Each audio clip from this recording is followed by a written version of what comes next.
За hi guys. Одоо part 2 маань эхэлж байна.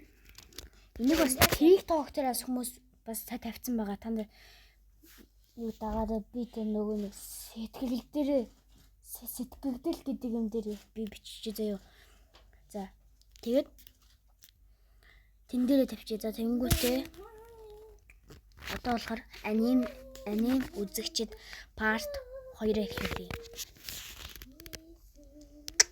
Бичлэг эхлэхээс өмнө лайк болон subscribe дараарай. Цогтож байхыг нь хараад хөөж байсан чинь нэг мэтгэн шишторийн газар нутагт ороод ирсэн байсан. Тэгээд бүр өөрөөс нь болоод бофорын дан эхлүүлжлээ гэж уйлаад байна. Ер нь бол одоо дан эхэлсэн гэсэн үг guys. Бофорын ахлах сургуулийн эсрэг шишторын ахлах сургууль гээл. Манай хэдийг ярьж байхад гадаа нь шишторын оргил болох Томияма гэх хүн бүр фүрийн залуучуудыг нялх зодцсон байж байна. Тэгснэ манай өммияг гараа дээрээ зоодолтын өммия хөгжилтэй байна тэргээл. Яагаад дэмий болов гэсэн Томияма нь шишторын оргилдаа гарснаас хойш маш их өөдөх болсон. Харин өммия адилхан бофорын оргил байж үргэлж жаргалтай байдаг. Энэ байгаа байдал нь шудраг бус байна гэдэг зодоо эхлүүлэхээр ирсэн байдаг. Гэхдээ яагаад ч юм шишторын залуучууд хүртэл хүрээд ирнэ. Ахлахаа ганцаараа зодуулж чадахгүй өдргээл тэрийг сонсоод манай бофорынхан ч бас сургууль даяар нь зодтолдоход харж эхэлнэ. Учир нь шишторынхан өөрсдийн газар нутаг дээр биш харин бофорын газар нутаг дээр байгаа болохоор ийм юм болсон болохоор багийн тулаан болохоор болж цагаа товлоод шишторын газар нутаг дээр зодтолдохоор болно. Хин хиний эсрэг гэдэг нь ер нь бол энэ байна guys. Уг нь бол шишторын залуус ийм байгаагүй юм байна лээ. Өмнө нь бофорынхын нэг удаа шишторынтэй зодтолдоход сэтгэл хөдлөсөн сайхан зодон байсан. Гэвч Томияма сайхнаас оргилдон сууснаас хойш шишторын шал өөр болж өнөөдрийнх шиг өөр газруудад хүртэл хүчээр зодон хийдэг болсон юм байна лээ. Эцэст нь дайны өдөр ирлээ. Шишторын газар нутагт ирэхэд бүр бооцноо шал өөр. Зүгээр л ямар ч хүн байхгүй, бүр амтан ч байхгүй. Тэгснэ шишторынхан бүр төв байр нь эвдрээд байхгүй болсон театр юм байна лээ. Хаалга нийлээ шууд шишторын бүх хүмүүс шаагилдаж байна. Энэ бол шишторын газар нутаг.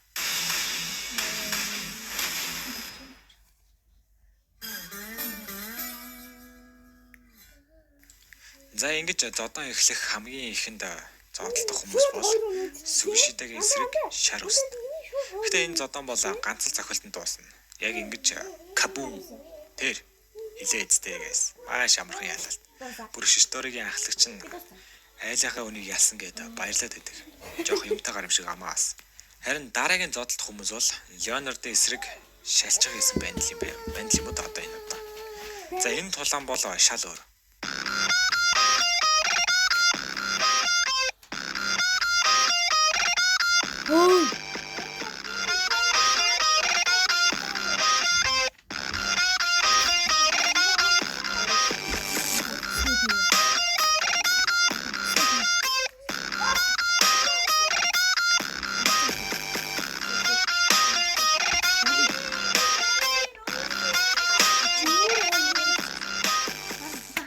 Одоо энэ байгаа байлаас нь харуул хэд өрөвдөлтэй. Зүгээр л Леонард энэ залуугаар тоглож байна за. Ер нь бол ингээл жижилтэй. Бараг айсанд өөрөө бойлны залуу. Йоо, гэтэ галзуу байгаа зү бүр ихний толоонууд нь ийм. Тэгснэ хамгийн амар толоонууд нь гарах арай болоогүй. Бүр за юутэй ч дараагийн толоонууд эхлэхээс өмнө нэг сайхан лайк болон subscribe дараад өгье guys. Саба дарснууд нь лайкаал дараал явуулчих. Окей. Та надад таалдах юм байхгүй шүү дээ. За одоо бол Хирагийн ах хүүгийн эсрэг Сако. За энэ бол нэлээд үзээтэй тулаан заяа. Зүгээр өөртөө үзчихгүй дээ guys. Тийм. Guys нэрэ тулааны дундор дуу явуулаад байгаад уушсарай. Copyright идэргээд тимийн байгаад байгаа болохоор sorry guys.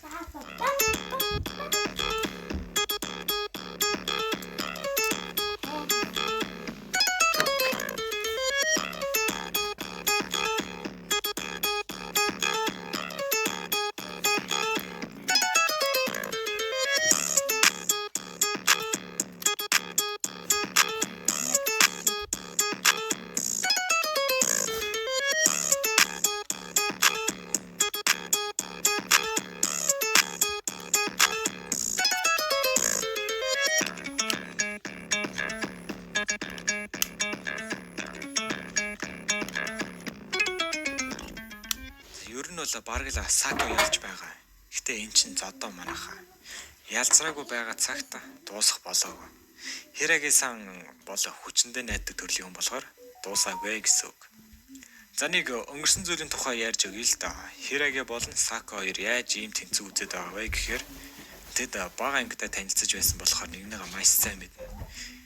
Гэхдээ ямар нэг өөр зүйлээс болоод ч юм уу Хираги бофренд ороход Сако атаархсандаа хайцаа гэсэн үг. Эцэст нь манай хоёр зодолцсны эцэст хийгээр илүүрснээр ялалт байгуулна. Ингэснээр Шишторын тиг харин бофрын 3 оноотой гэсэн үг. Зэг одоо эцэст нь гол дүрийн эсрэг Шишторигийн командлагч гал гарсан юм болсон даа guys.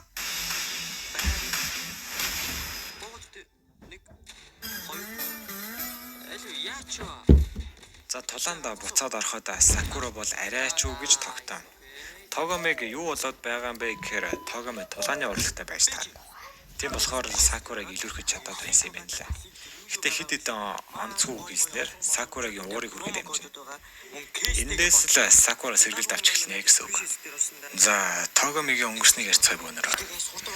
Тогомо энэ гоё боломжийг нээж өгч байгаа сайт бол GG-стэй. GG-стэй маш олон төрлийн стэй. Тогомо орсноор таалаа Томьёоматай нөхөрлөж ялгахаар болж бүр цуурхал хүртэл харж байсан юм байна лээ. Хүн алдсан юмыг нь өгж хүнд тусалж багийнхнаа гэх сайхан сэтгэлтэй байсан. Маш хөвгөлтэй өдрүүд байсан. Даанч тэр өдрөд модон өршлөө. Гэвч нэг өдөр Томьёома эргчлөө гэж юу гэдгийг мэдхийн тулд замаа алдаж эхэлсэн юм байна лээ. Өөрсдийн хүмүүсийг зодож сул дорой нэг нь арчин хайж яг л өөр хүмэд болцсон. Тэрийг мэдсэн Тогомо ядаж Томьёомыг бусадтайгаа инээлдэж байгээд өөрөө хариуцлагыг үрж байхаар шийдсэн юм байна лээ. Тэгээл анимын эхлэлд Тогомо тэгж ширүүн байгаад ирсэн юм байна лээ. Зодон руу буцаад ороход Сакура нэг мэтгэд ил тав болцсон байна. Тогомо маш удаан бүр зодолдох хүсэл нь унтарсан. Гэхдээ эцэст нь Тогомыг ч ухаан орж тэр хоёрын сүүлчийн зодоо эхлэхэд хин ч нэгнээ болтохгүй. Хоёулаа нэгнийгээ нялх зодно. Хамгийн амар нь тэр хоёр зодтолж байх дундуур нэгнийгээ ойлгож маш хөвгөлтэй зодтолтой байна. Бүр инээлдэж шүү guys. Thank you. Ингэж л Сакура ялж тэр хоёрын тоглолт дуусгаад Томьёома гинт Тогомо цохиж унгана. Тэгснэ ялагдсан болоо сул дорой гэд хэлчихнэ. Тэргийг сонсоод Сакура уур нь буцлана. Миний бодлоор Сакура Тогомотой маш сайн ярилцж чадсан байх. Магадгүй түүнийг өмөрж байгаа шалтгаан нь тэр хоёрыг хэр сайн байсныг илтгэж байгаа ч юм уу. Учир нь түүний байгаа байдал үйлдэж байгаа зүйл нь тэгж хэлж байна гэсэн үг.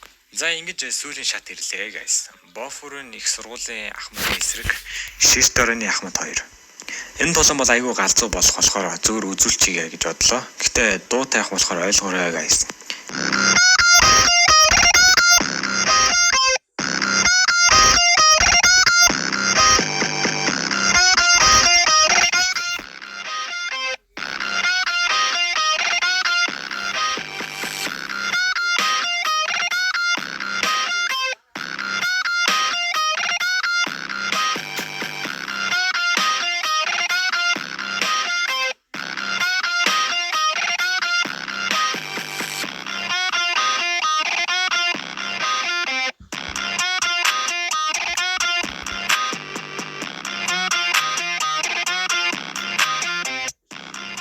Ийм зүйлс болсон болохоор Томьёома хяналтаа алдаж Өмөмиё руу галзуу нохоо шиг дайрж хазна. Гэхдээ Өмөмиё нэг ч хариу үзүүлэхгүй ярилцсан. Томьёома гүн харахуд унсан байсан ангалаас эцэст нь гарч өөрийн зорилгоо дахин нэг удаа шинээр тавина. Ингэж л манай хэд эвлэрч хамтдаа хооллож найрсгаар үдэж өгнө. За үдэж өгнөхөөс илүү буцаад юм уу яадаг байгаа мэдгүй.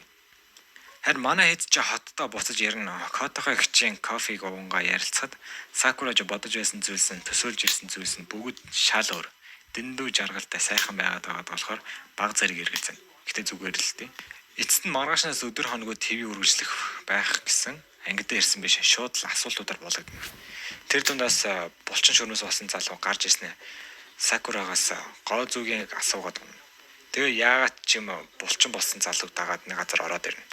Тэнч ч сайхан ярилцаж байхад гаднаас бас тэдний ангийн хүүхэмсэг залуу гэхүү царайлаг гэхүү бас нэг сурагч нэг эмэгтэйтэй ороод ирнэ тэр. Гэхдээ удлуу гараад явна л та. Яг гарч байхад нь харин хулгайнууд төрөөд ирнэ.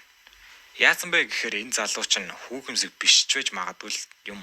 Гэхдээ зүгээр гудамжаар явж байхад нь замд нэг залуу энэ охиныг хоргоож байхыг нь хараад цохот цохчихсан юм байна лээ.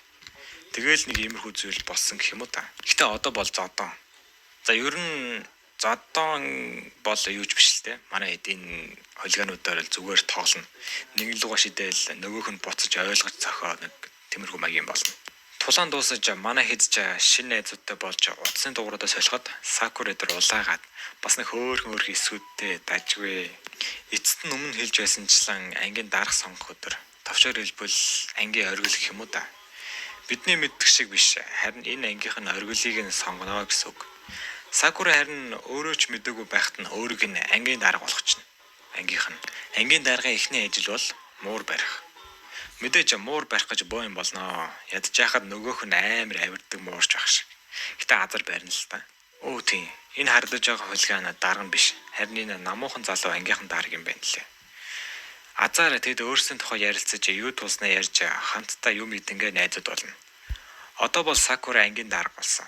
Болохоор Котого чан түүнээс ангийн хүүхдүүдийн нэрийг царайг нь бүгдийг нь мэдхүү гэж асуухад Сакура мэдхгүй байна. Угаасаа өдөө хүртэл бодоод үзэхэд хэн нэгний нэрээр нь дуусч суудаа байхгүй болохоор ер нь ч guys гоё үг хэлье. Нэр энэ аним дээр ингэж хэлсэн байдгийн. Хэрв чи хэн нэгний нэрээр нь дуудах бол чамайг харж байгаа шүү гэдгийг илэрхийлэл болохоор аль болох найз нөхдөд guys нэрээр нь дуудах ч юм уу хочоор нь дуудаж чаарай. Яг заавал дуудаж гэсэн үг шүү дээ. Зүгээр л гоё санагдаад гэж. За ингээд аним маань энэ хүрээд дуусч байна. Та нар минь хэрвээ үзсэн бол гайхалтай subscribe. За guys, энэ бичлэг маань энэ үрээ дуусч байна. Манай аним үзэж part 2 маань ингэж дуусч байна. За тэгээд дараагийнх нь ямар аним үзүүлмээр энэ тэрийг коммент бичээрэй. За bye guys.